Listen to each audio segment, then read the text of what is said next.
Hi, thanks for joining me for my presentation as part of this year's Provost Honor Symposium. My name is Josie Myers. I'm a senior here at UWEC studying geography. This presentation is titled Representing a State, Shifting Themes in Minnesota's Official State Highway Map, and is a culmination of research I've been working on since last January with Dr. Ezra Zeitler in the Geography Department. First, to read the university's official land acknowledgement. We acknowledge that UW-Eau Claire occupies the sacred and ancestral lands of Indigenous peoples. We honor the land of the Ojibwa and Dakota nations. So the big question to start off with, why study state highway maps? Well, overall, the maps themselves and the tourism imagery within them are a good indicator of the state in the time period the maps were produced, reflecting values and serving as tourism information. Paper state highway maps have been a staple of the American driving experience since the early 1900s when the highway system was introduced. These maps have been relied upon by generations of Americans to navigate the country by car. The obvious use of these maps is for basic navigation, but states have also taken advantage of the ubiquitous nature of them to employ them as promotional tools for the interests of the state government by devoting a portion of the map's reverse sides for photos and text. Since the mid-1930s, highway maps distributed by the state of Minnesota have become more detailed and comprehensive while integrating themes reflecting aspects of the state's diverse economic activities. So our main research question was to look at how graphic representations of society have changed over time in Minnesota's official highway maps. We wanted to create a holistic overview by looking at how gender and race were portrayed in the maps, as well as looking at how the environment and the economy were presented. We extended this study to the maps themselves to identify cartographic themes and trends in content over the years. Our follow-up question was to try and use what we learned from our study to inform the creation of a feminist state highway map that will be able to more accurately represent the state's people, environment, and economy. So, to look at feminist geographies in relation to this promotional information and the maps themselves, we looked to Catherine D'Ignazio and Lauren F. Klein's work on feminist data visualization. Feminist geography focuses on representation and the inequalities within it, as well as the emotions that come with these representations. Feminist geographers are often criticized for the subjectivity that many objective scientists say can hinder true scientific progress. When it comes to spatial representation and computer GIS-produced maps, human beings are often represented in a positivist way, as points on a map and quantifiable objects, completely disconnecting people from the geographic phenomena that are inherently human-related. However, feminist geography and critical GIS argue that representation in maps should not discount emotions and should strive to be human-centered to benefit the user. Because of the disconnect between researchers and their subjects, and the objectivity and lack of reflexivity within scientific research, mapping has always exhibited a masculine tone. Cartographic perspectives have typically been presented by individuals and institutions in positions of power. Feminist cartography has changed the way people are represented by incorporating different considerations of power, context, and pluralism to mapping. And finally, although feminist geography and its role in cartography have highlighted gender inequalities in institutions and society, it's about more than just gender equality.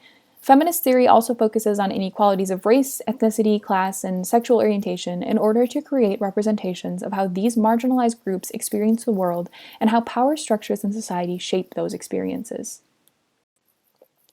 So, in order to complete our study, we were able to use the Minnesota Reflections Library, which is an online repository that hosts scanned images of every single Minnesota State highway map in the past 100 years. We knew that trying to analyze close to 100 maps would be too much for the scope of our research schedule, so we chose 13 maps that we thought represented the years well, some of which you can see up on the slides here. So we use content analysis, which in short is a research tool that can be used to compare graphically heavy subjects, such as maps, to compare patterns, themes, and repetition in symbology and content. The design of our analysis was informed by different works that had been done by visual content analysis by both Ian Muhlenhaus and Megan Kelly. When designing our analysis, we used a feminist lens to focus the categories and kept in mind the principles of feminist data visualization. In the case of this study, the aim is to investigate the ways that people and the environment are portrayed in tourism imagery published by the state to discern any patterns that emerge, as well as cartographic and content themes over time. We created classes to quantitatively count the number of times certain people, groups, and features were portrayed and how they were portrayed, and used the classes to count each map. After completing the content analysis, we took the quantitative data we collected and performed some simple statistical analysis to identify themes in content and representation. The table on the slide here shows the breadth of classes that we created for our content analysis of tourism imagery. We repeated the same process 3 times, once for tourism imagery on the map's reverse sides, once for cartographic themes on the maps themselves, using Otter Tail County as a study area, and once on the map's legends to track themes and map content over time. Overall, this analysis of thematic imagery in the 13 sampled maps reveals a continued emphasis of Minnesota's natural amenities since 1936 that varied in intensity as the state's road network developed and the Twin Cities rose in national prominence. The presentation of women as passive participants in tourism activities, a problematic representation of the state's Indigenous peoples, an overrepresentation of white men, women, and children without physical disabilities, and a lack of people of color and inclusionary symbols of LGBTQ+ people. Our content analysis revealed that the most popular image location was the Boundary Waters and the North Woods in Minnesota, followed by the Mississippi River and Twin Cities. Most popular economic activities were tourism and transportation infrastructure, with a few mentions of forestry, mining, and agriculture. Based on the results of the content analysis, a few patterns can be seen over the decades that were analyzed. Arguably the most notable pattern is the lack of representation of individuals who do not fall into the heterosexual white male category. Women, people of color, disabled individuals, and folks in the LGBTQ+ community comprise a very small or non-existent amount of the representation in map content between 1936 and 2009. In the earlier decades represented in the sample, men are often portrayed as rugged and masculine as they hone their wilderness skills in the great outdoors. Women, on the other hand, are shown inactive and lounging by the lake. By the later decades included in the sample, the imagery becomes more inclusive by showing women participating in activities like swimming, running, and sledding. Still, there are maps that do not contain a representation of women at all. Although this transition may appear to be reflective of how far women's rights have come since 1936, the representations present on these maps continue to be overwhelmingly masculine, which begs the question of whether men or women are the designers and producers of this tourism imagery. In addition, the sample of 13 maps included very little representation of people of color. When present, many images of people of color included Indigenous folks. These images were always paired with captions or supplementary graphics that indicated the history behind the Indigenous imagery.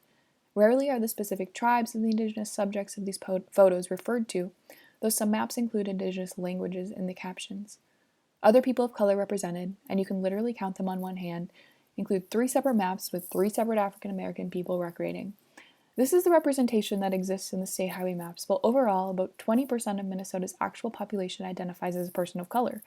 A complete lack of obvious representation of LGBTQ+ people and those with disabilities, as well as the minimal representation of people of color, brings into question the demographics of the creators of the maps in plurality. Are the artists and cartographers responsible for the imagery on these official state highway maps representative of the population? And how does this representation impact perceptions of Minnesota? In terms of the 2019 map, we were excited to find some changes in the representation portrayed in it. For example, the 2019 edition effectively doubles the number of people of color discernibly represented in the maps included in our study.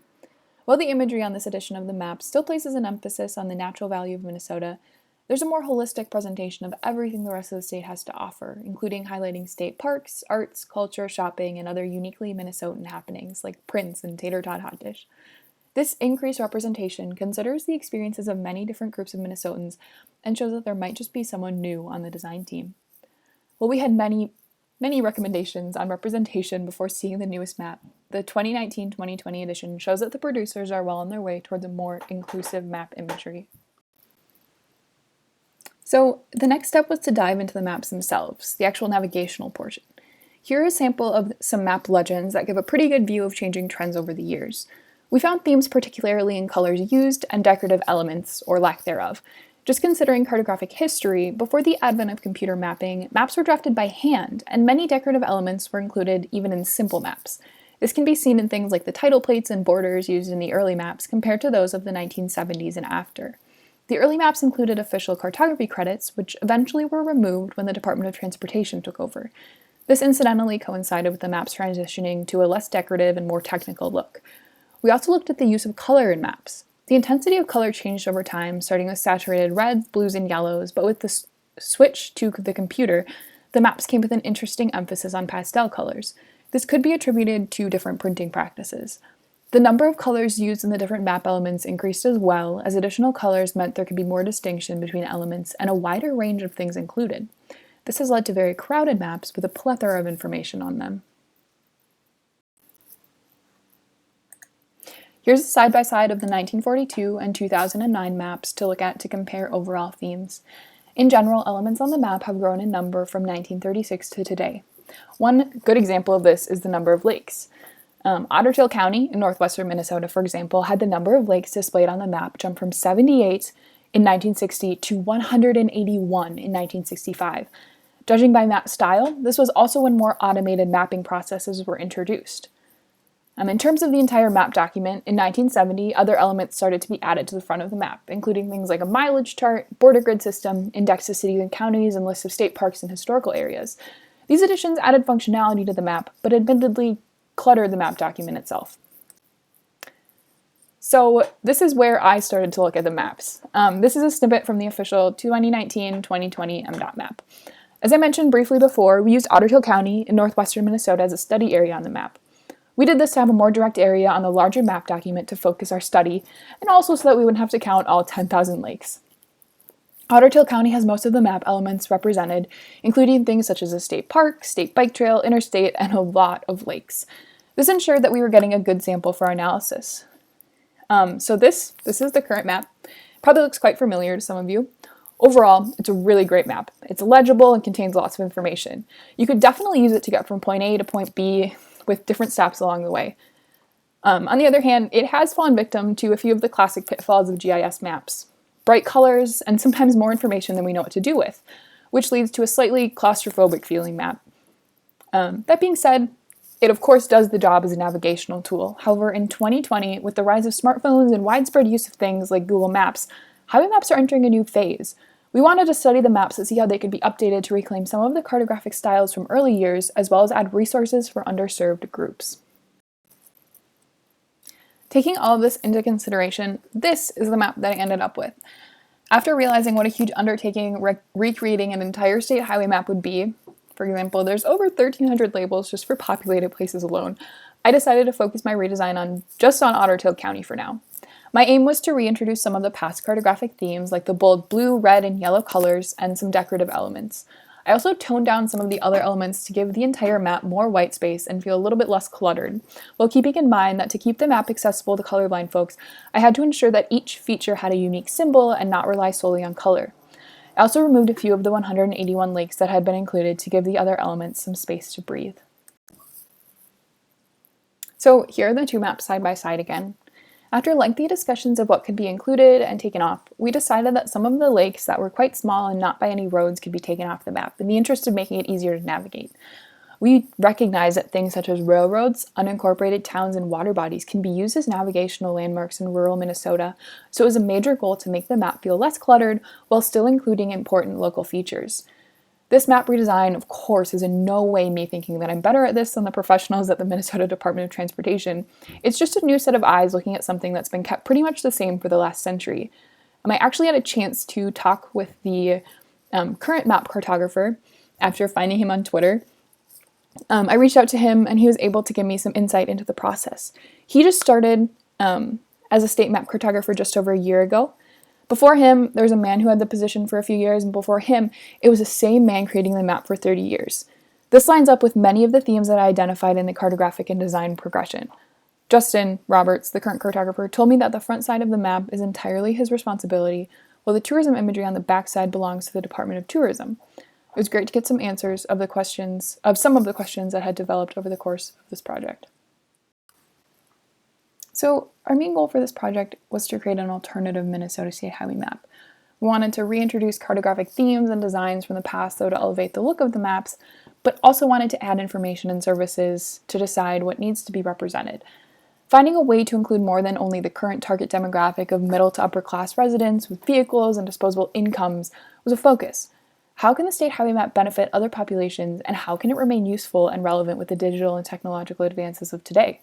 One big question to ask then is, what is missing from this map?